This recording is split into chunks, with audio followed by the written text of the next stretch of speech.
Hereby call this meeting of the Henry County School Board to order. Mrs. Ramey, if you would, with the roll call. Mr. Arker, Mrs. Durden. Here. Mrs. Flanagan. Here. Mr. Gravely. Here. Mr. Martin. Here. Mrs. Whitlow and Mr. Zaire. Here. The next item is the approval of the agenda. Do I have a motion to approve? Mrs. Whitlow made the motion. Do I have a second? Second. Second by Mr. Gravely. All those in favor, please raise your right hand. Any opposed? The ayes have it unanimously. I want to welcome the many visitors we have here today. Especially, we are proud to have two of our delegates with us, Delegate Williams and Delegate Adams. And we will have them very shortly for an important presentation. And again, one of the biggest things I think we do is recognize our students and recognize the amazing work that goes on in this division and in our communities. And I want to thank them for coming, and I want to thank each of you for coming to recognize students and important events in our community today. So with that said, the next item is the invocation and the Pledge of Allegiance. I ask we all stand for the pledge. And Mrs. Flanagan, if you would, please lead us in the Pledge of Allegiance. I pledge allegiance to the flag of the United States of America and to the republic for which it stands, one nation, under God, indivisible, with liberty and justice for all. And for the invocation, if you all would please remain standing, and a moment of silence and reflection for prayer. And I do ask if, especially for those of us who have a charge to do what is best and right for our students, staff, families, community, to ask for wisdom and understanding that exceeds our own. Thank you very much. You all may be seated. Now I ask you all to stand long enough. All right, so the next item is public comment. So we did allow for a period to sign up. We do have one speaker signed up, so I'll read off the rules and then I'll call you up. This is the time for public comment. That means we are here to listen to you, not to engage in a question and answer period or a debate. Upon arrival at the podium, please state your name, your subject matter, and the district in which you live. By coming to the podium, you have agreed that you exhibit respect for this board and its members, as well as the staff and students of Henry County Public Schools. You will receive the same consideration from the board. Please keep your comments to 3 minutes. Our speaker is Mr. Kevin Underwood, so you may come to the podium now. Good morning. I'm a fourth grade teacher, and I'm entering my 11th year as Bassett's cross country and outdoor track and indoor track coach. I'm coming back in front of the board again to thank you for the last meeting I did attend. I thought y'all were real responsive in hearing our concerns about needing an indoor track for both Bassett and Magna Vista. The big thing for us is, I think if we just keep putting light on it, I think hopefully we can get this thing moving. On my side of it, we're doing a lot of good things with what we have, but I know I can do more if I had a rubber track that was comparable. I'm not asking for Blacksburg quality. I'm asking just for minimum quality out of a rubber track. If I don't know how long they plan on having Bassett open. I'm assuming you guys are looking at least getting 20 more years out of Bassett High School. I'm assuming 20 to 30. The rubber track they did put at Laurel Park almost 30 years ago with really no upkeep lasted, still runnable, almost 30 years now. So if you did preventive maintenance throughout that time, you might get 50 years out of a rubber track. And when you divide that cost out over 20 to 30 years, it's really, really pennies in a bucket. And I'm willing to put my skin in the game. I'm willing to give up one of my stipends per year to put towards that rubber track, because I plan on being here 23 more years. That's my plan, to get to 30 years at least. So that's why hopefully we can consider that as we're going along in the budgets. I feel like we could find money, even if you, Alta Vista and what county is it? Mr. Prophet used to work at Bassett High School. He's a principal at Alta Vista now. I think it's Alta Vista. Yeah. What they did is their superintendent put back a little bit of money over time, and they were able to pay for the whole county to get rubber tracks at their schools. So to me, it's really, really important because we're getting left behind, and we don't always have to get left behind in everything just because we're in a part of the state that doesn't get the same amount of funding as other parts. So I would just hopefully we could just keep looking at it as we go forward. I'll just keep coming back, hopefully just shed more light on it. I know in our district now, GW Danville's getting a rubber track, and they partnered with Avert to help fund that. I don't know what the amount of money each side had to pay. There's also a new high school, Mecklenburg High School. They are having all brand new facilities when they combine the two high schools. It's going to be top of the line. So if we go back to 1979, our facilities look amazing. But if you put a picture from 1979, 1980, and today, they look really similar, except Bassett did have a rubber track at that time. That was pulled up in like 84 and 85 because they were looking at the cost of maintenance and they didn't think far enough ahead at that time. So, but thank you. Thank you. All right, thank you very much, Mr. Underwood. And just to note, he is from the Reed Creek District, which is the district that I represent, and Stanleytown Elementary, where I'm alumni as well. With that said, our next item is awards and recognitions. And as I mentioned, we are joined by our distinguished delegates, and I asked them to come up with a proclamation to honor Dr. Joseph Duvall. Well, good morning, everyone. My name is Les Adams. I represent the 16th House District. I'm here with Delegate Williams, and it's our privilege to be able to present this resolution that was passed by the General Assembly in 2019.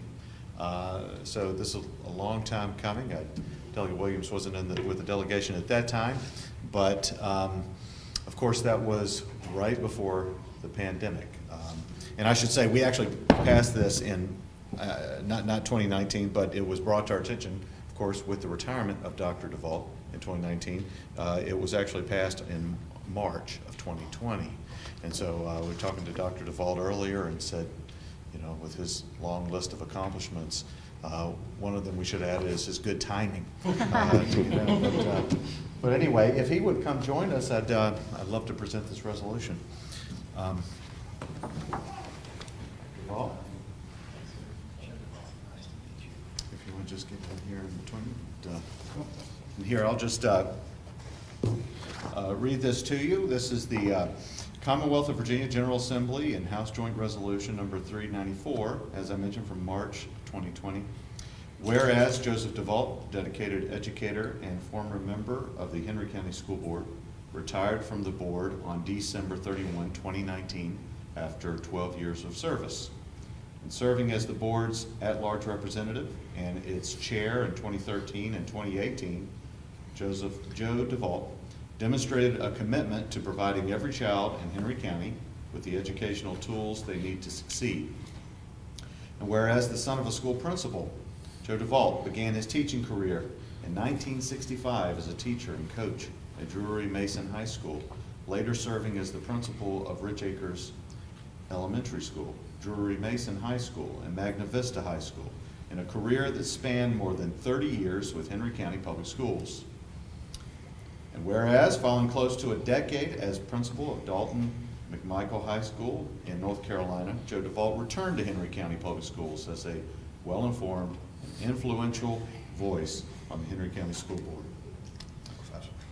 Henry County Public Schools accomplished significant improvement during Joe Duvall's tenure on the school board, moving toward full accreditation, closing the achievement gap, incorporating more equitable curriculum offerings, improving school facilities, and constructing a new elementary school.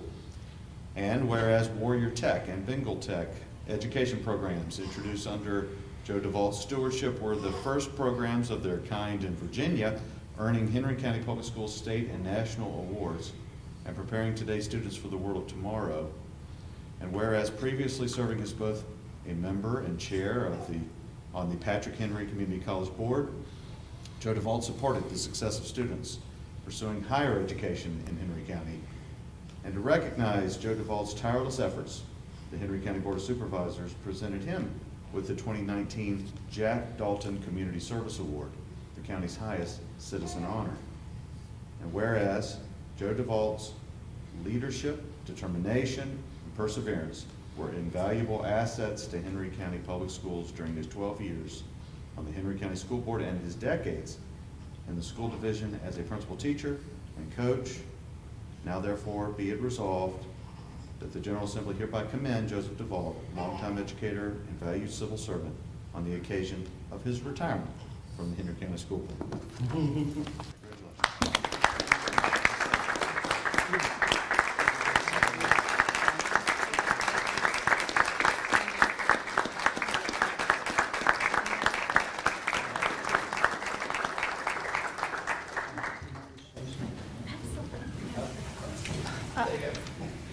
Let me take this opportunity to thank you guys, anyone that's had any responsibility for this, and thanks to our representatives who have made it possible. The opportunity and the privilege to be a part of education process, particularly the education process here in Henry County, is something I will always be thankful for. I remember many years ago when I was considering going into education, my dad, who's much wiser than me, was counseling me about that, and he said, if you can reach the end of a career and you can look back and say, there were a whole lot more, I'm glad I did that, than there are, I wish I hadn't done that.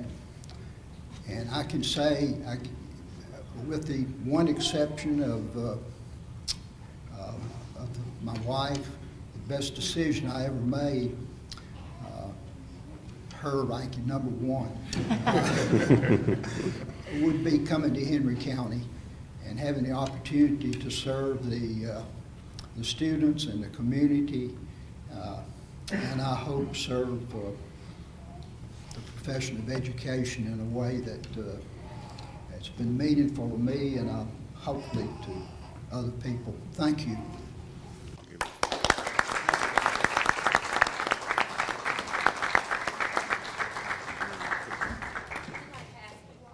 I just want to say thank you again to our delegates for being here and presenting. And as they mentioned, this was one of the last acts of the Assembly right before COVID impacts. And the one item I do want to mention is Delegate Marshall was the chief patron on this resolution, and he did want to make sure that I relayed his regrets that he was unable to attend, and how much he also values Dr. DeVault. So admittedly, our original plan here was that this would have been at a regional meeting when I was the regional chair. It would have been at Meadowview. We would have had all our delegates, senator, and et cetera, honor Dr. DeVault and Mr. Milner. Admittedly, the pandemic made some changes, and I appreciate the patience and that we were able to honor Dr. DeVault accordingly today. With that said, we are continuing with the tradition of recognitions and student recognitions. So the next item, I believe, would be Mrs. Hatchett, and you may go, and in fact, you have more than one, so you may go in whatever order you please. Thank you, Mr. Vice Chairman. Good morning. This morning, I have a proclamation, or a set of proclamations actually, for the board's consideration, and I will ask for your vote at the end. As you know, we have a long-standing history of nominating and recognizing our local media partners who do such a fantastic job each year, highlighting the excellent things that are happening for our students in the classroom, on the athletic fields, and beyond. And we would be remiss if we did not ask you to recognize the two media personalities that I have to bring before you this morning. So I'll read the proclamation and then ask for your approval. Whereas in each community, the public schools are shaped by the community to provide the most appropriate and effective education for the school children who attend those schools. And whereas public schools are dependent on the community's support in countless ways, including support in setting goals for the education of our children, in establishing successful volunteer and booster programs at the schools for annual funding of operations, in periodic bond elections, in the election of qualified school board members, and whereas much of the community's knowledge and opinions about the public schools rely on responsible reporting by local media representatives who decide which news to share with the community, how much attention will be focused on various issues, and what the tone of the reporting will be. Now therefore be it resolved that the School Board of Henry County places Callie Hightower of the Henry County Enterprise and Kara Cooper of the Martinsville Bulletin on the statewide VSBA Media Honor Roll, calling attention to the ongoing responsible and exemplary nature of reporting on this community's public schools. We express our appreciation for your balanced and accurate approach to sharing with the community both the challenges facing our schools and the successes achieved by the teachers and students. Your work has aided our community in focusing on the goal of providing the best public schools we can for the children who attend them. And I bring these before you today asking for your vote of support to nominate these ladies to the Media Honor Roll. And I would just like to add before your formal vote that, Callie has spent a lot of time with us. She spent a lot of time going the extra mile for our students and our staff members, especially through the pandemic. And while she is new to our community, she has shared some wonderful ideas with us about ways that we can continue to enhance activities for our students. And Kara has a long-standing history of reporting on athletics for our students and being at every single one of those events, which is very important for our students. But also this year, and I don't think a lot of people know this, Kara went well above and beyond for our students. There was an issue prior to one of our graduations that might have caused the graduation not to be covered accurately and appropriately, and Kara volunteered at literally the 11th hour to come and take photos at that graduation when it really wasn't even her day to work.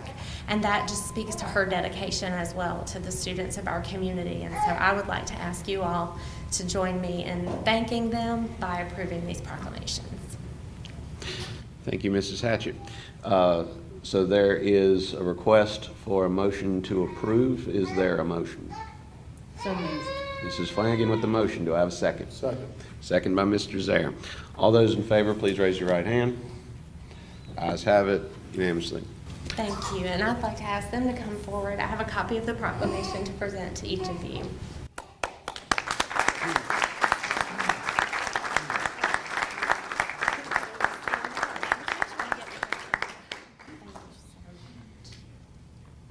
And they're not used to being on this side.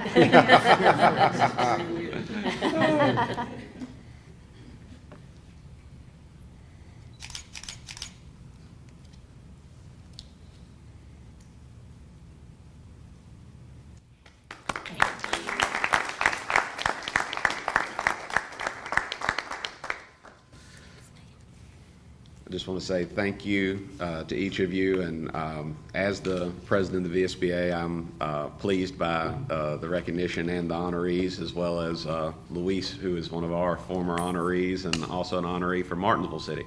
So you are back up on the agenda. Yes, sir. As you can see, we have students present this morning to be recognized for their achievement and their athletic prowess. So this morning, I'd like to begin with our students who achieved Piedmont District Track Honors and ask Mr. Underwood to come forward and help us to hand out certificates as they come up. Students who achieved Piedmont District Track Honors include Tyheem Klein, Lana Roberts-Jordan, Sienna Bailey, Ventoria Mans, Kamaya Harrison, Brianna Taylor, Brittany Cruz Maldonado, Olivia Fulcher, Brenton Easley, Gabe Divers, Donald Patterson, and Jamari Johnson.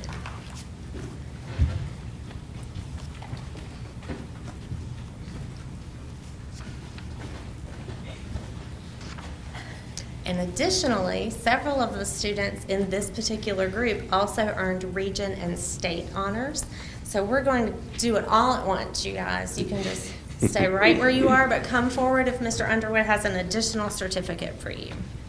Region 3D honors go to Ventoria Mans, Lana Roberts Jordan, Kamaya Hairston, Brianna Taylor, Brittany Cruz Maldonado, Olivia Fulcher, Sienna Bailey, Brendan Easley, Gabe Divers, Donald Patterson, and Jamari Johnson.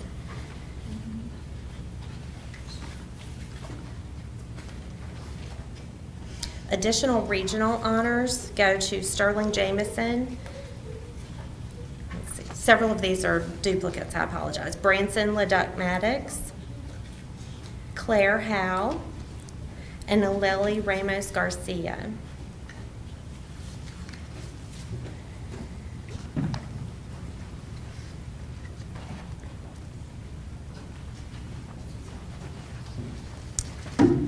And several of these students have earned state track honors. And those students are Ventoria Mans, Lana Roberts Jordan, Kamaya Hairston, Brianna Taylor, Brittany Cruz Maldonado, Olivia Fulcher, Sienna Bailey, Brendan Easley, Sterling Jamison, Jamari Johnson, Branson Leduc Maddox, Brittany Cruz, Claire Howe, and Aleli Ramos Garcia. All right, so if you got more than one, bring them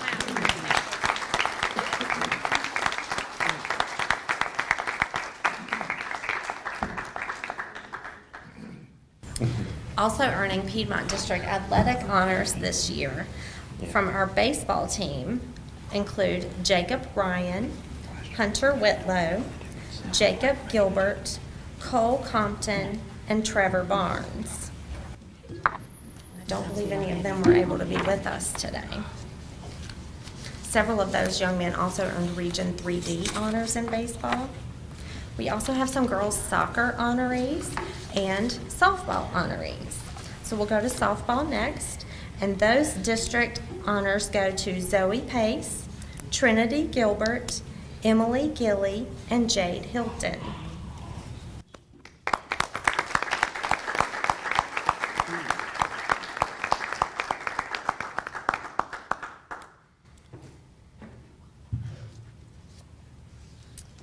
Additionally, while you're still there, Region 3D softball honors also go to Trinity Gilbert, Emily Gilly, and Jade Hilton.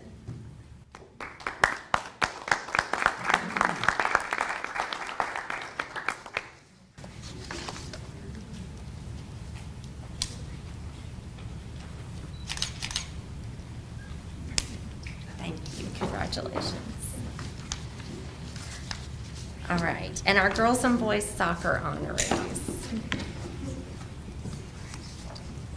Piedmont District honors in soccer go to Madison Barker, Zoe Kinkema, Callie Ferguson, Katie Miner, Alicia Hagwood, and Alanis Osgood from our girls team.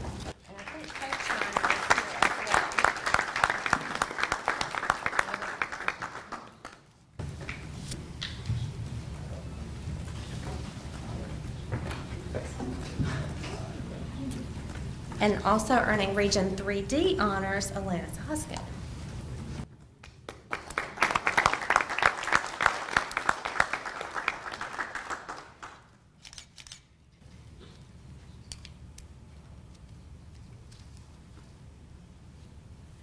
And I think Coach also has one more item. Okay. Congratulations, ladies.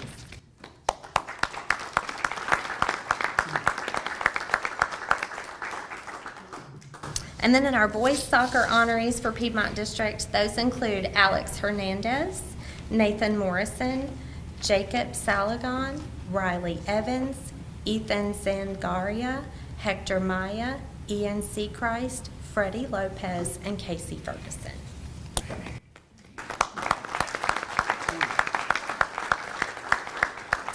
Thank you all. Thank you very much. I will say, once again, that this is one of the highlights for us is when we can recognize all the hard work that you all have put in and do so with your family, friends, and loved ones. With that said, we will take a 5-minute recess because we recognize that for many of you, this was the main event of this meeting. However, you're certainly welcome to stay and be with us for the rest of the meeting, but we'll take a break, congratulate you, and if you would like to depart, you may do so. Hi, Barry Nelson here, Nelson Ford in Barnesville. We got a brand new 2022 King Ranch, big diesel, 4-wheel drive, probably the only one in the state of Virginia. Look what just showed up. They just got off the truck. We got 2 choices, white or red, a brand new Bronco, come see us.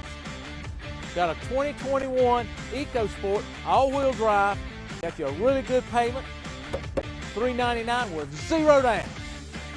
Got you a deal here, a brand new Ford pickup, 4-wheel drive, 48 months, 0% financing, plus a $1,000 rebate.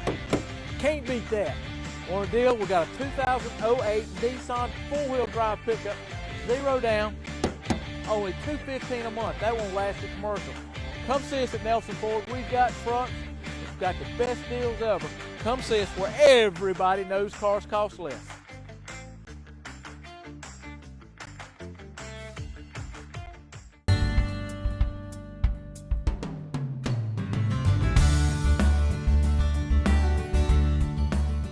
We've been here for 25 years now, and we built a building that was bigger than what we needed when we first started. We've just about filled that place now. One of the things that we really do is we value our employees. We know it takes a long time for them to learn the skills, but people's skills are hard earned, so we make sure that there is a job for them every day of the week, 52 weeks of the year. So even if we're quiet and we don't need people, a lot of businesses still lay people off, send people home. We don't do that. If you want to come to work, we will find you a job because we value the skills that you've learned with us, and we want you to stay here, and we want you to feel valued, and we want you as a family to go home and think, I'm always going to get a paycheck if I turn up to work for Drake. Next item on the agenda is our information agenda. It is the proposed revisions to school board policies and regulations. Mrs. Landon, and you are Good morning, thank you. So it is time again to review policies, particularly policies that are being revised to make sure that they comply with amendment and enactment of new Virginia Code. Policies can be found in board docs under draft policies, and some include only editorial changes, so I'm just going to give you a summary of the major changes. Policy BBFA, Conflict of Interests and Disclosure of Economic Interests, includes an updated definition of gift. The definition of gift is being amended to specify that tickets or admission fees given to school board members or staff in order to attend school board events for the purpose of performing their official duties are not considered gifts. Policy BDD, electronic participation in meetings from remote locations, is being revised to reflect amendment to Virginia Code also. The new law includes specific requirements for the information that must be included in the school board minutes if any member or members are approved to participate in the meeting by electronic communication means.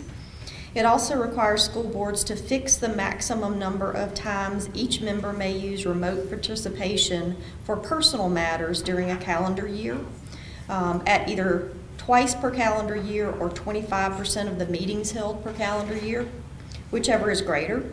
Since the number of board meetings may vary, it is recommended that the maximum number of times a board member may use remote participation for personal matters be set at 25% of the meetings held per calendar year. Policy BDDG, minutes, is also being revised to reflect amendment to Virginia Code and includes the new requirement that minutes of an open school board meeting must be posted on the school division website within 7 days of their final approval. Policy CLA, reporting acts of violence and substance abuse, is being revised to reflect amendment to Virginia Code and requires additional reporting to the superintendent, as well as clarification on what acts must or may be reported to local law enforcement. Policy KNAJ, relations with law enforcement authorities, also includes revisions to what acts must or may be reported to them. Policy EB, school crisis, emergency management, and medical emergency response plan is being revised to reflect that annual school safety audits are conducted in collaboration with the local chief law enforcement officer or that officer's designee. Of course, we've been doing that for a long time. Policy EBB, threat assessment teams, is being updated to reflect inclusion of school resource officers on the threat assessment teams as now required by Virginia Code. Policy EFB, food services, is being revised in conjunction with amendment to code to reflect that neither the school board nor any employee of the board will deny any student the opportunity to participate in extracurricular activities because a student owes a school meal debt. Policy IGAE and IGAF, health education, physical education, is being updated to reflect new Virginia requirement that 7th and 8th grade physical education classes include at least 1 hour of personal safety training per school year, developed and delivered in partnership with the local law enforcement agency, consisting of situational safety awareness and social media education. Policy IGAJ, driver education, is being revised to include the new code requirement that an additional parent-student driver education component be added to the driver's education curriculum. And of course, that's to get more involvement from parents in the driver's education training of their student. And policy JED, student absences, excuses, and dismissals, is being updated to include policy language regarding excused absences for participation in 4-H activities or to attend tribal powwow gatherings in response to enactment and amendment of Virginia Code. The policy revisions have been verified for legality by the Virginia School Boards Association, and they will be presented to the board for approval at the August 4th school board meeting. Are there any questions concerning recommended policy revisions? I have a couple of, just so I know what I'm talking about when I'm asked about these policies, since we are the policy makers. All right. The school meals that, it says school meal, and I know we don't charge for meals. That is the recommended language from the Virginia School Boards Association, but you are correct that because of the programs that we participate in, all of our students are eligible for free breakfast and free lunch. We participate in those breakfast and lunch programs. So there wouldn't be any debt for our students. The only time that they have to pay for anything is if they purchase additional foods, and they have to purchase that, at that time. They don't accrue any meal debt. Right. So would that wouldn't apply when they purchase? It does not apply at this time. Right. Should something change with our breakfast and lunch participation, then it could change at some point. But at this time, there would be no accrual of meal debt for students. Okay. This was in response to legislation for the whole state. So, yeah.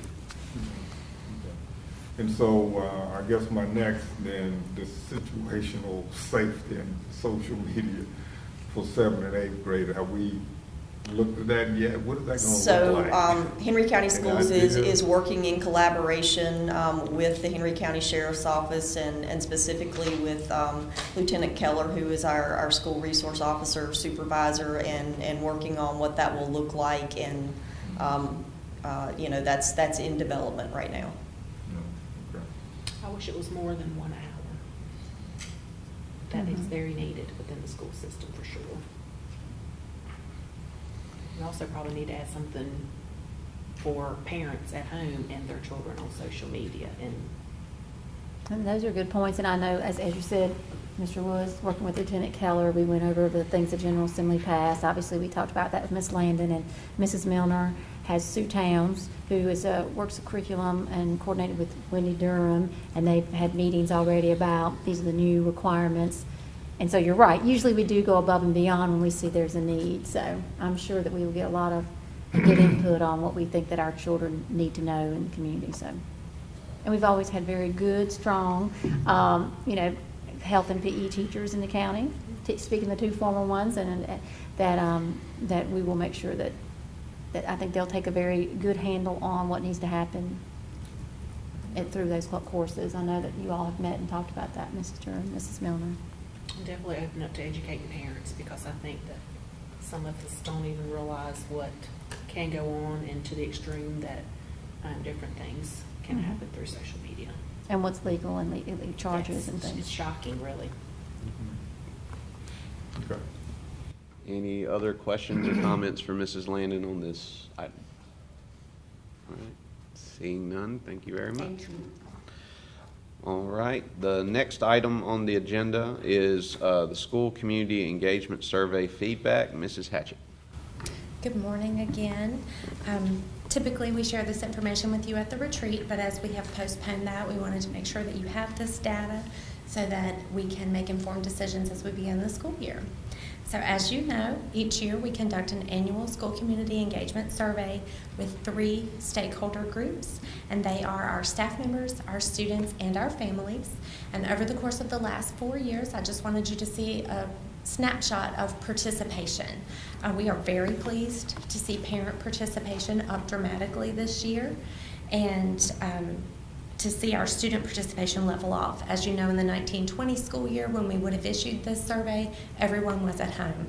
So it was very difficult to encourage participation of any stakeholder group at that time. So the response rates are very low. I think that's important for us to remember as we look at the data received in that particular year especially. In the area of high quality instruction, one of the questions that we always ask our students is to affirm that meeting the needs of students is one of our division's top priorities. And you will see a slight drop in a lot of the scores as we go through each question for this current year. One of our hypotheses for that is it's been a very difficult transition for the course of this school year. And so at the time that we issued this study, it was prior to the end of school. It was after spring break. That is usually when we issue the study. But obviously, there are a lot of factors that play into response rates in surveys in general. A lot of times we see that people who are completely 100% satisfied don't take the time to do a survey, for example. So we do have to keep all of those things in mind. Also to point out that our students don't participate every single year. So we'll talk about that a little bit more when we get to one of their questions.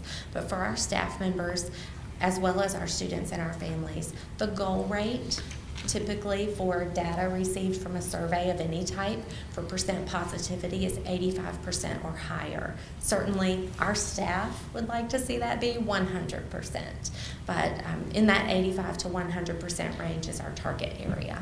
So we are within that range, but slightly lower than last year for this particular point. We ask our students at the ends of grade 5, 8, and 12 to answer these questions for us. So again, they don't answer every single year. That means the cohort group is not the same group of students answering every single year. But this year, when we ask our students to let us know whether they feel their classes are preparing them to do well in the next grade or following graduation, if they happen to be 12th graders, we did see a slight increase in their percent positivity rate. We also ask our students if they feel that their classes are teaching them skills that they need to be successful in life outside of school. One of the things that we noticed in looking at this particular data, especially for the last couple of years, is that our students still have a neutral response answer. So for staff and families, we ask them strongly agree, agree, disagree, or strongly disagree. We eliminated the neutral answer for those two population groups 2 years ago. Our students still have a neutral response answer. So in looking at the disparity between 2019-2020, when we had a very low response rate to begin with, and the last 2 years when our response rate was higher, we wanted to know why is there that difference. It is important to note that in 2021, the response rate had a 23% neutral response, for that particular question, we tend to consider neutral as null rather than positive or negative, so it would not count in the positive response rate. If we added it to the 63%, then we would be in that percentage range that we like to see as far as percent positivity. And then again, this year, while it is up slightly, again, we did not count neutral as a positive answer as far as percent positivity, and there was a 20% neutrality answer there. For our families, we ask how they feel about whether the school is teaching their children what they need to know to be successful. And our parents, slight increase by 1 percentage point, said yes, they do feel there's a confidence rate of percent positivity there. In the area of high-quality professionals, we ask our staff whether they feel that the division office administrators have high expectations for all staff. And again, we are in that upper percent range of our percent positivity. Certainly 90% to 100 is an excellent range to be in. Again, we'd love to see 100%. So we know that in each of these, there's work to be done. We also ask our staff whether they believe that the office actively seeks input from a diverse group of employees regarding decisions that affect staff. Obviously, there is some concern about the drop from last year to this year. We have continued this year with our parent cabinet, student cabinet, support staff cabinet, teacher cabinet. We meet regularly with the HCEA. We do issue surveys. We ask principals to get feedback. We work with our mentors to talk with new teachers. So we're going to continue to explore why that difference might have taken place this particular year. We also ask our staff if they believe that the professional learning offered by the division helps them to be effective in their job. And while it is slightly below that percent positivity range, I think it's important to note that in this particular year's calendar, we didn't have a lot of time built in for professional learning. So that may be something that we want to consider moving forward. We also ask our staff each year if they feel appreciated for the work we do. And to be very transparent, in the past, we have felt that that might be tied to salary. However, we know that the climate in our world and the way our world has viewed and treated teachers in the last year may have contributed to the decrease in their response rate this year. Certainly, we are excited to provide them with an additional raise this year. But obviously money is not everything. And so this was a signal to us that we need to consider other possible contributors to that particular answer for our staff members. We also ask our staff members if they would feel comfortable referring a good friend to work for the division. And for us, that's key. If you feel comfortable enough in your job that you would recommend working in that place to someone that you know, that's important. So we're happy to see that that's in that range of percent positivity, but obviously, again, we'd like to see that a little higher. In the area of safe and innovative learning, we ask our staff members how they feel about the maintenance of their school, and you'll see that there was a drop this year. We are looking at that. We have broken that data out by school. Obviously, our principals see each of this only for their school, but comparatively, our Safe and Innovative Learning team is looking at ways that we might focus on particular areas of need. If there were schools that said, in particular, we feel our school may need some additional maintenance, and what contributes to that. So that team is looking at that proactively as we get ready for the start of school. We ask our students if their classroom learning environment is comfortable, and while it is in that range of percent positivity, and you'll see it's right on track with the trend, that 5% trend that our students usually have, we continue to work on ways to make their learning environment more comfortable. As you recall, we've talked a great deal about upgrading the furniture in our classrooms, making sure the seats and the desks are comfortable for students of all shapes and sizes, and so it will be interesting to our team to see if that contributes to the way next year's cohort group answers that particular question. One of the very important questions for us is of our staff, and it is whether they are aware of the safety and security procedures in their workplace. And as you know, we take those very seriously. We talk a great deal with our staff about public and private ways that we want to keep them and our students and anyone else who visits our building every single day as safe as we possibly can. So our team is very proud to see that remain consistent at 99%. We also ask our staff if they feel safe at their workplace and still in that percent positivity range, but obviously this is one where we'd really like for everybody to say 100, 99 to 100 every time. So we continue to look at innovative ways to do that. We talked with our principals about some of the things that we have new and on the horizon for the coming school year to continue to upgrade safety in our schools and to ensure that comfort level for our staff and students.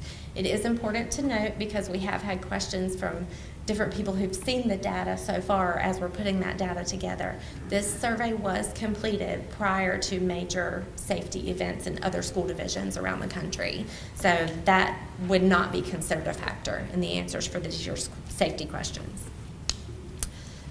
We also ask our students every year how they feel about safety at school, and you'll see that there is a dip this year. It is important to note that obviously staff members and students view safety differently. For most of us as adults, we look at the hardware, and for lack of better terms, the procedures and the things that we have at our disposal. It's important to note that our students don't always know about every single one of those, because we like to make sure that their privacy is protected as well.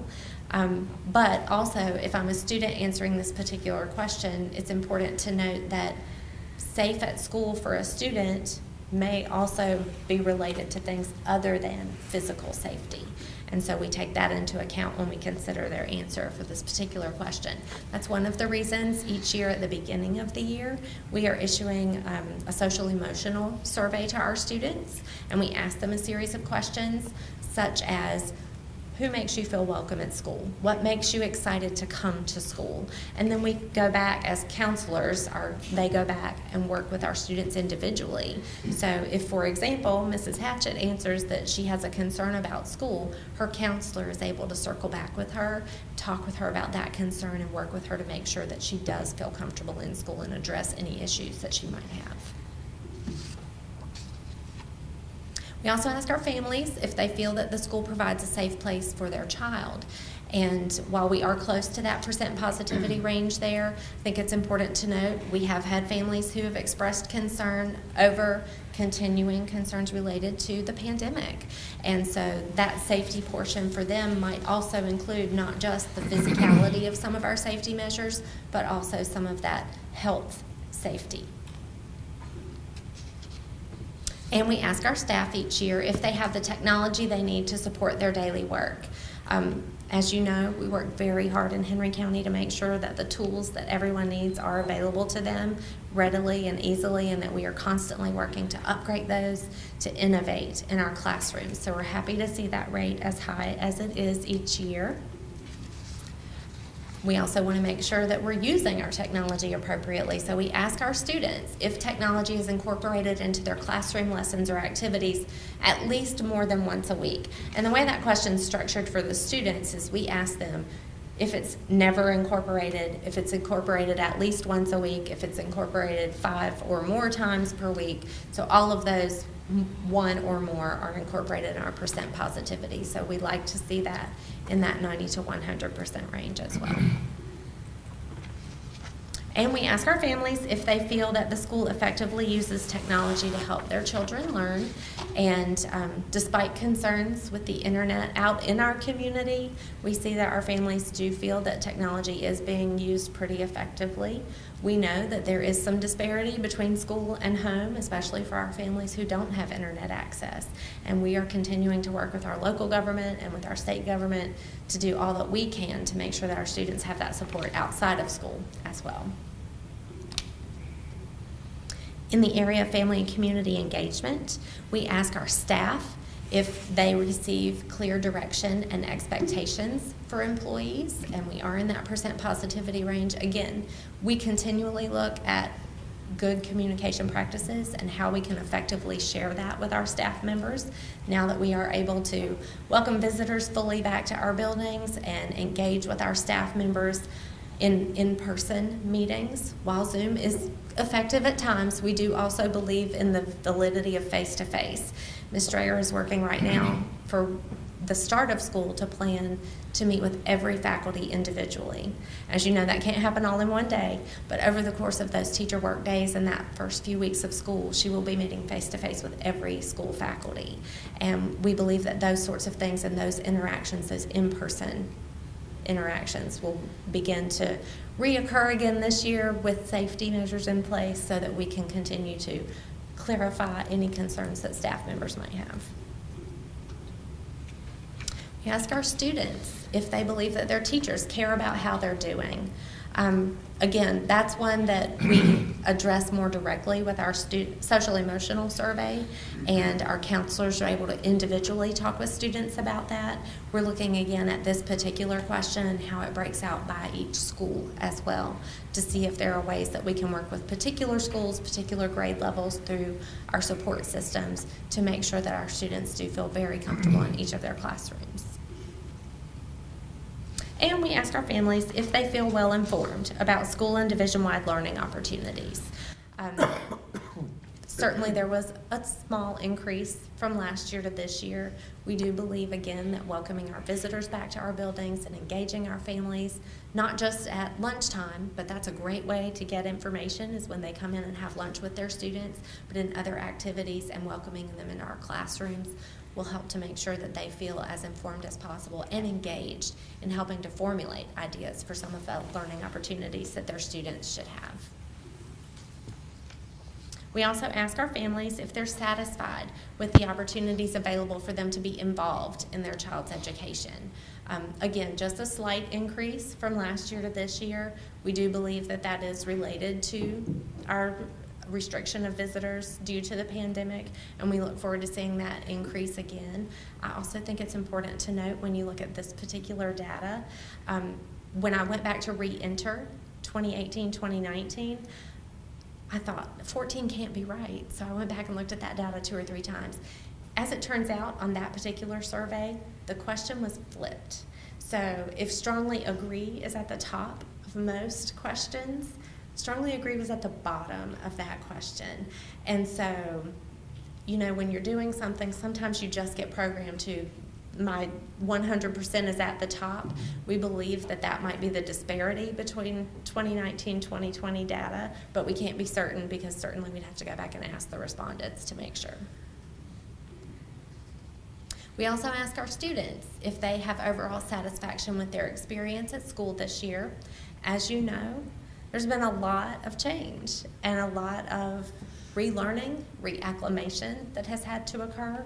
You will notice there is not data for 2018-2019. This question was new in 2019-2020, which was probably not a great year to begin asking that question because of everything that happened that year. But it was already part of the survey. And I do also think it's important to note, for last year and this year, looking back again to that percent neutrality. Last year's percent neutrality was 38%, and this year it was 35%. So if we considered those in that percent positivity, we would be in that percent positive range that we like to see. But we prefer to see percent positivity with students saying, I agree or I strongly agree, rather than being neutral. We ask our families if they feel that the school provides necessary support for their children, and our families do exhibit confidence in our schools for doing that. We also ask our staff members each year how they feel about working for the school division. Do they feel proud to work for Henry County Public Schools? And again, this is an area that we'd love to see 100%, so we will continue to ask those stakeholder groups to share information with us about ways that we can continue to increase and enhance our engagement and our support for our staff, our students, and our families. And I know I just gave you lots and lots of graphs. So I'd like to know if you have any questions, or if you have suggestions or ideas for things that you would like to see us do in response to this data. I just feel like the questions, like you say, there are a lot of variables that could definitely sway the numbers one way or the other. Yes. So just when listening, like the teachers feeling appreciated. And just like you said, sometimes it's not the money. Sometimes it's the support from, say, administration as far as discipline matters. And I know Ms. Strayer has said multiple times that she has met with administrators and told them that she fully supports decisions, and we need to make sure our rules and regulations and policies are being followed equitably across the board. So I hope with those discussions that have been had that maybe this year they will feel more supportive, because it is disheartening when you've had that child that is disrupting learning for everyone in the classroom, to maybe have a discussion and sent back. Yes, we want all children to be there and learn, but if they're negatively impacting at the educational process within the school day, then there needs to be something done. And I think if that happens, Yes. then they definitely will feel more supported. And I also think that could have a part in the role of the students feeling comfortable in class. From my experience, my children, they were rule followers, and if there was a classroom that maybe had some students who didn't feel like the rules applied, then that did make them feel uncomfortable for everyone in there. So again, thank you for having those discussions with the administrators, and let them know that you're supporting the decisions that they're making throughout the school year. I do have a couple of questions, just Yes, ma'am. being new. First, who decides the questions and the specific wording on these surveys?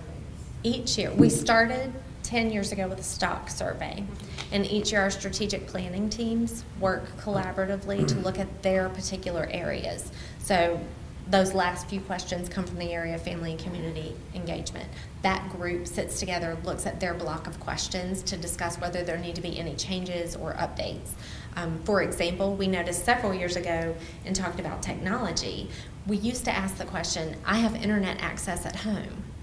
We discovered pretty quickly we needed to change that question to say, I have internet access at home that allows me to stream, or that is not on my phone, because that's very different. And that's something that we weren't asking, and we weren't getting the data that we actually needed from that particular question. So the teams do review the questions every year.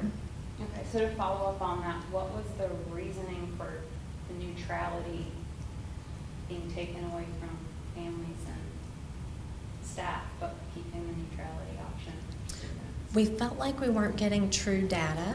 So because we started with staff surveys, when we initially began surveys, we decided that we would start with removing neutrality from staff members and see how that determined where the data went. Then this next year, we removed it from families because we saw a result. So rather than removing it from everyone all at once, it will likely be removed from our student surveys for the coming year, because we're seeing that disparity, and we want to know, do you agree or do you disagree? So that will be our next step. One more. Yes, ma'am. Maintenance of schools. Mm-hmm. I know that Mr. Scott comes all the time with everything that's going in our boardrooms. We see what's going on. Do you think the maintenance of the school is on the operations side, or like the cleanliness, the service solutions side?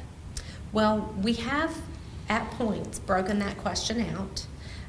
So it's important for us to look at both of those data points. That is not one that we typically look at for our summary data. So that is a piece that Mr. Scott is going to go back and look at with our service solutions team. But we also have to look at, there have been some actual facility concerns in the last few years in some of our areas. So we do, like you said, we look at those questions every year. We look at how we can shore those up and make them more clear so that we get the data we need.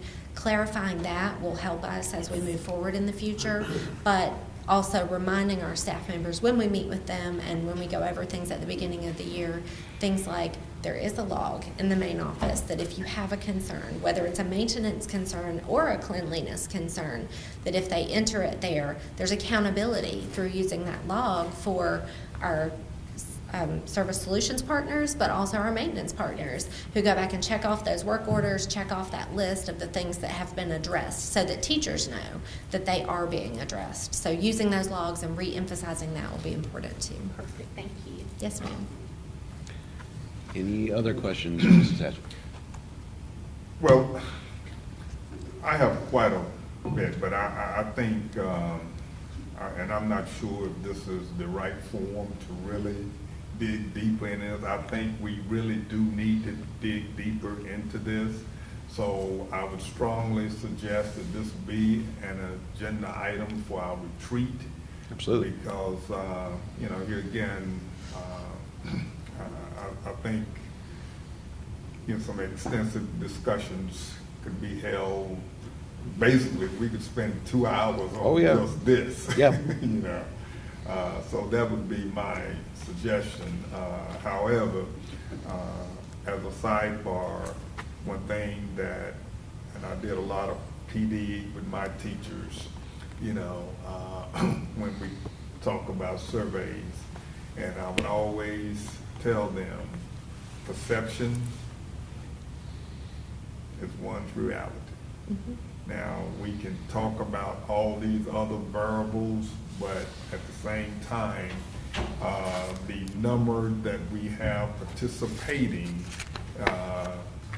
that's a concern for them. So we really do need to look at this. And I think we take every opportunity we can to say that these are truly not surveys that we can track who said what, but as many times as we say that, people still choose not to take part of the survey because they feel like we will know it's them.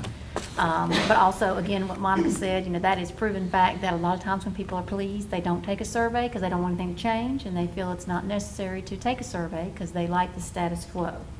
So we do want everyone to take the survey, but also wanting to know, what do you mean by safety? Are you talking personal safety?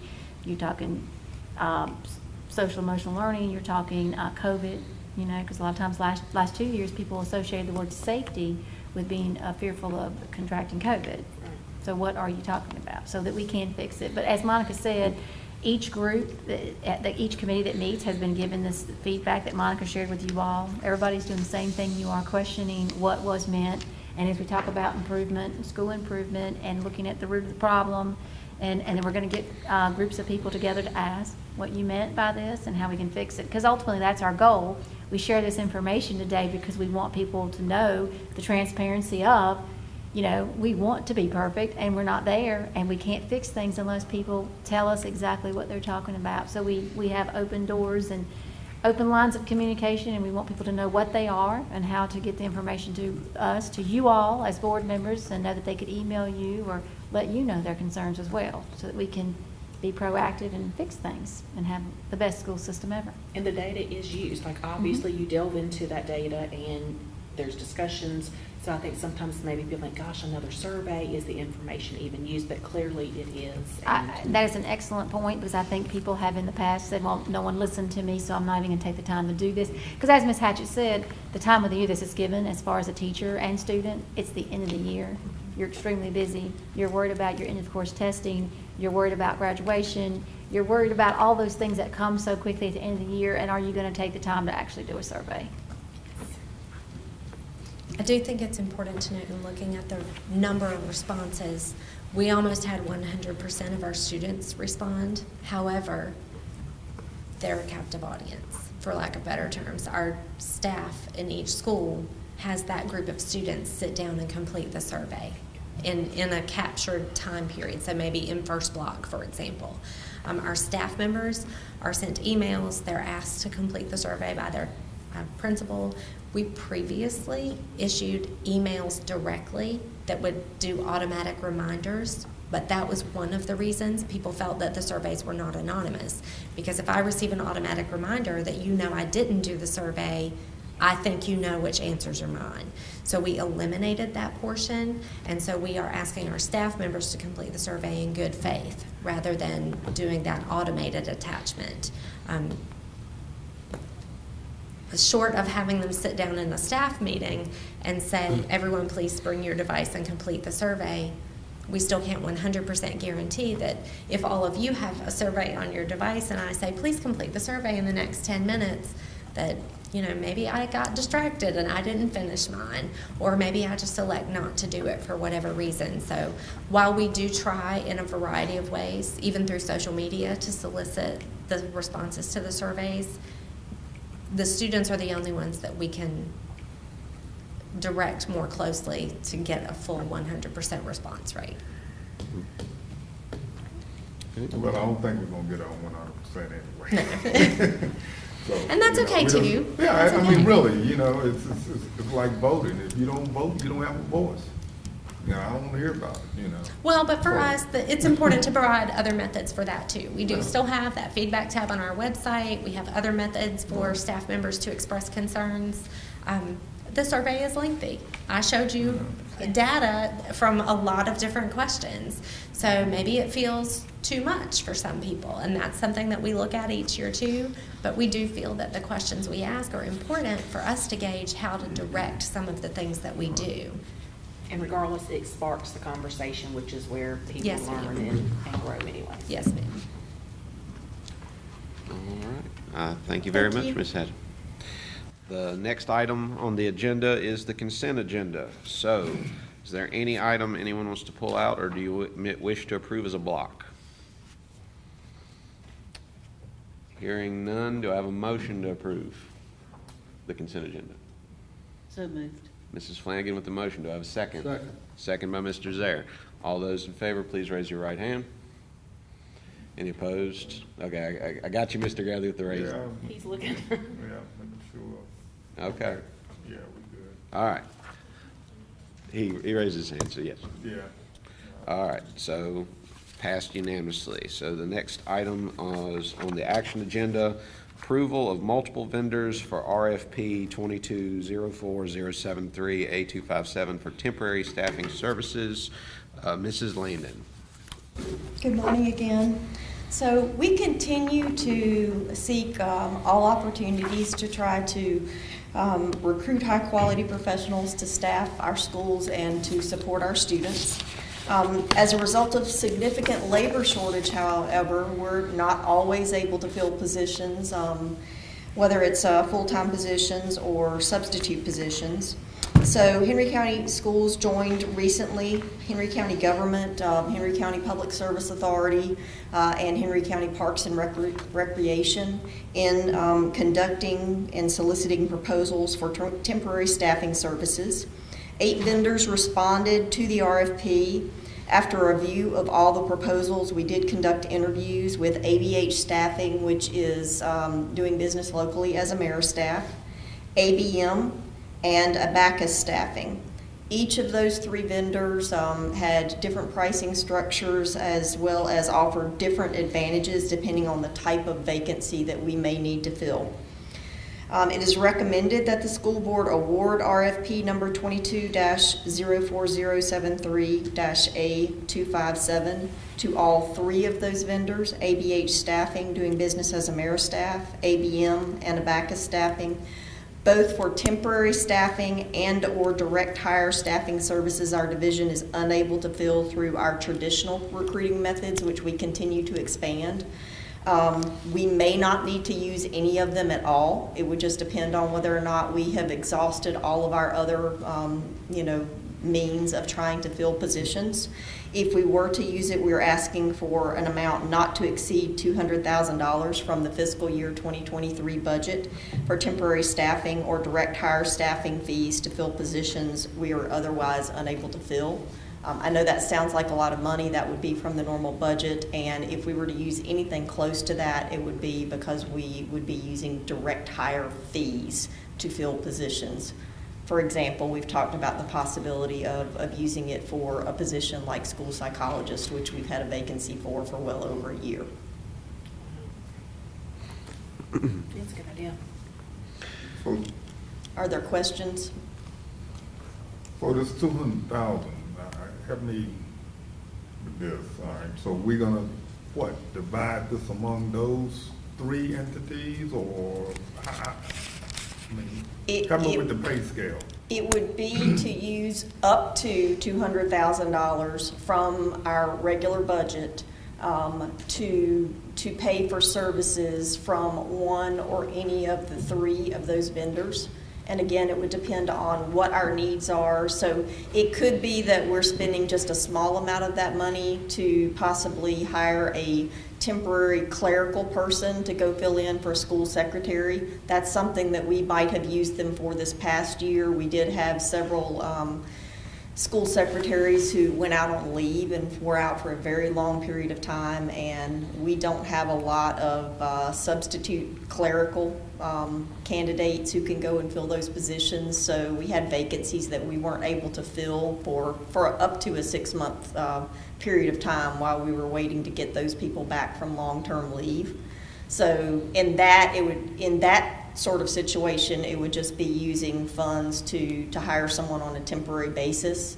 But as I mentioned, for something like a school psychologist position that has been vacant for well over a year, if these organizations also do direct hire services, so basically they serve as recruiting agencies who are able to fill positions from their vast network of candidates who are looking for work.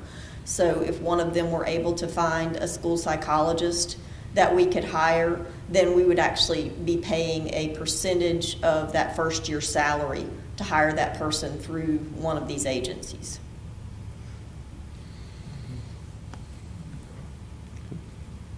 So that's the reason that I prefaced by saying that, we might not use any money at all. It would depend on what we're trying to fill and whether or not we've been able to fill it on our own. But if we exhaust every other option that we have to fill it, from our own recruiting methods, then we're asking for the board to approve up to $200,000 to fill positions on a temporary or full-time basis using one of these vendors. And it could be a combination of the vendors. So it wouldn't be up to $200,000 for each. It would be a total of $200,000 between the three if we were to use all three of them. And again, they all have different strengths and weaknesses, and they all have varying price structures. So that's the reason that we chose to recommend all three of them, to be able to choose who would best be able to serve the purpose at the time. I know AmeriStaff so are the other two local too? They are not. AmeriStaff was the only one that was local, and so we would like to use AmeriStaff because they're a local partner to us, but their pricing was also significantly higher than any of the other vendors who submitted proposals. Any other questions, discussion, or I'd entertain a motion? Mr. Chairman, I move we approve these three staffing agencies. So motion by Mr. Zaire, any second? Second. Second by Mrs. Flanagan. All those in favor, please raise your right hand. Any opposed? Raise your right hand. Abstained by Mr. Gravely. The ayes have it. Next item would be approval to award contract to provide professional architectural and engineering A&E services for HVAC unit replacement at Laurel Park Middle School. And that brings us to Mr. Scott. Good morning, Mr. Vice Chair, members of the board. The heating, ventilation, and air conditioning system at Laurel Park Middle School has exceeded its life expectancy and need of replacement. The new HVAC equipment will include new rooftop units with variable air volume boxes to provide a better climate-controlled system. Crabtree, Royal Bar and Associates of Charlottesville, Virginia holds an open-end contract with the school division and has provided a fee proposal for the design, bidding, and construction administration for this project in the amount of $240,750. So it's recommended that a contract in the total amount of $240,750 be awarded to Crabtree, Royal Bar and Associates for professional A&E services for this project.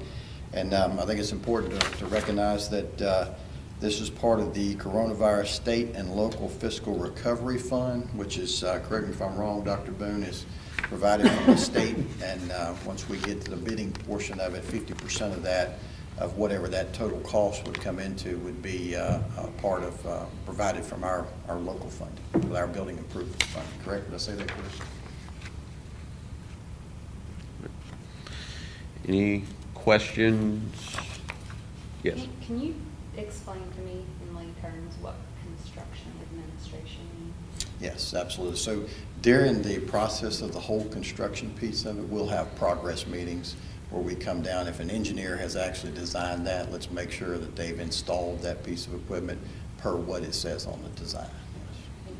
So they're actually installing the unit? No. This portion of it is actually for the engineering and architectural services. Yeah, we haven't gotten to the picking a mechanical contract to work yet. That once we get done with this, we'll do the design, send it out on the street for bids, the contractors bid on it, and I'll bring that back to you all for approval to accept the contract for doing the actual work. And during that whole process, these individuals will come down at a specified rate. You know, we would tell them, hey, we don't need visits maybe once a month or once every 2 months, depending on the complex of the project. And that decides the portion of the construction administration. Any other questions, discussion, or I would entertain a motion? Seems like this gone, I know prices go up, but this looks like it's more than what we paid in the past, isn't it, for this type of service? Is that? No, it's been pretty comparable as far as their services go. I'm sure they've had some increases over the years, but it's been pretty comparable to what we've done with a lot of the other projects that were going on. I think if you'll go back, I think it's pretty close in line with the project that we're doing, the design fees that we had at Bassett High School as well. That portion of it's pretty stable. The part that concerns me is after we've been, it's the equipment going up and the materials are going up and cost of labor. That's where we're seeing the huge cost. Getting the equipment, because well, I know some of that air conditioned stuff, they are like months behind on shipping and all that's that. right. I'm glad you brought that up, because if you approve that, we'll start design right away and hopefully bid this out this fall so that we can award a contract and have them go ahead and place the order for their equipment, and maybe it'll get here by summertime. We're seeing a lot of them having 30 weeks lead time on equipment. Any other question or a motion? I would entertain a motion.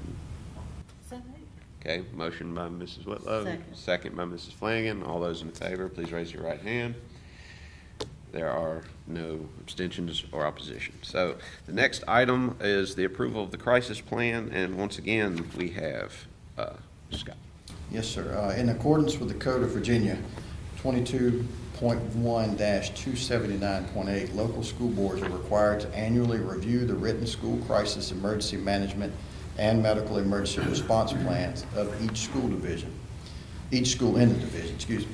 The superintendent shall certify in writing that the review has taken place no later than August 31st of each year to the Virginia Center for School Safety. The revisions that we have in our crisis manual for this year, and I think you've received a copy of that, dates changed to reflect the new school year. We've updated some names for the members of the safety team, updated the crisis notification protocol sheet, required change to recommended mental health assessment to comply with state guidelines, updated agencies and research guide for mental health services, and page numbering from page 110 to the end of the book. And so it's recommended that the board declare the required crisis plan review complete. Any questions? Okay. If none, I'd accept a motion to that effect. So moved. Motion by Mrs. Flanagan. Do I have a second? Second by Mr. Zaire. All those in favor, please raise your right hand. Unanimous. Thank you very much. The next item is the approval of the FY23 budget amendment. Dr. Scott. Thank you, and good morning, Mr. Vice Chair and members of the board. We were before you just as recently as June 23rd with new budget numbers, and then the state finalized the revenue portion of that on the 24th of June. So this has been our first chance to come back with, unfortunately, some reductions to the revenue. That will be in the amount of $1.2 million. The new expenditure categories are listed there in front of you, but to explain the reductions, $773,914 will be coming out of our facilities category, specifically from the building improvement line, and that's where that same amount was cut from the state budget. And then another $430,647 will come out of our instructional category, and that will be in a line or 3 lines associated with teachers. Now, I want to make sure that we clarify that in no way is going to impact salary for our workers or for our licensed staff and so forth. That will, however, cut into money that we had budgeted for additional hirings to reduce class sizes and so forth. So the new total budget is now $101,217,797 is our recommend. And Also bears noting that this did not change the local contribution for that. So local funding will still be $18,712,619 from the local government. It is recommended that the board approve these new figures and pass that new budget on to the Board of Supervisors. Any questions or discussion? Not hearing any, I would entertain a motion. Move that we approve. Motion by Mr. Gravely. Do I have a second? Second. Second by Mrs. Whitlow. All those in favor, please raise your right hand. Any opposed? I abstain. Mrs. Ramey? Thank you. So the next item, I believe, would be the superintendent's report, Mrs. Strayer. Yes, sir. Good morning, Mr. Chairman and members of the board, and I will let Mrs. Fulcher play our monthly highlight video this time. This edition of Superintendent's Highlights features events from around the division during the month of June. In the area of high-quality instruction, students are participating in summer school, extended school year programming, and explore camp opportunities around the division, enhancing their skills and participating in enriching experiences, including visits from our friends at Infinity Acres and touring the campus of Patrick and Henry Community College to learn more about the advantages of seed funds for area students, in addition to other field trips. In the area of high-quality professionals, staff members are participating in safety care training in preparation for the school year ahead, and select mathematics teachers participated in Eastman's Math Leads program in June to enhance math instruction in our schools. Administrators came together for their annual administrative retreat to review updated guidelines and practices to make the 22-23 school year the best year yet. In the area of family and community engagement, thanks to a generous book donation, students from around the division were able to take home a wide variety of summer reading selections to enjoy at the end of the school year. Henry County Public Schools received a donation from Rosie's and was able to use the funds to purchase socks, underwear, and clothing to have in our schools for students who need support in this area. Adults in the community are also taking advantage of learning this summer using the workspace at CCL to enhance their skills in a variety of areas thanks to the offerings in adult education programs. The summer has gotten off to an inspiring start. And we have been very busy this summer preparing for the start of the new year, and if anyone has any questions, I'll be happy to answer those. Anything? Okay.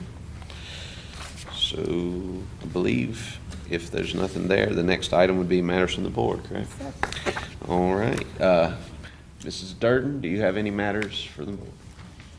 Okay. Mrs. Whitlow. I need to ask Mr. Scott something. Sure. It's concerning safety, and I know that you are the guru and you go above and beyond. I had been watching some podcasts and what have you, and through conversations.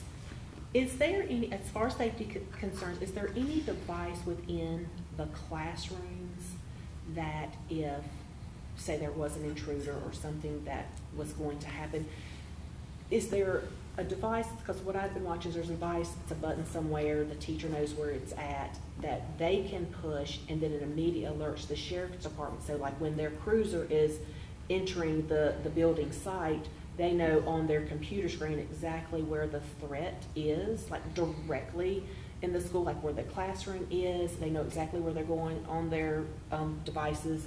Each school has the map is downloaded onto their devices and they know exactly where they're going.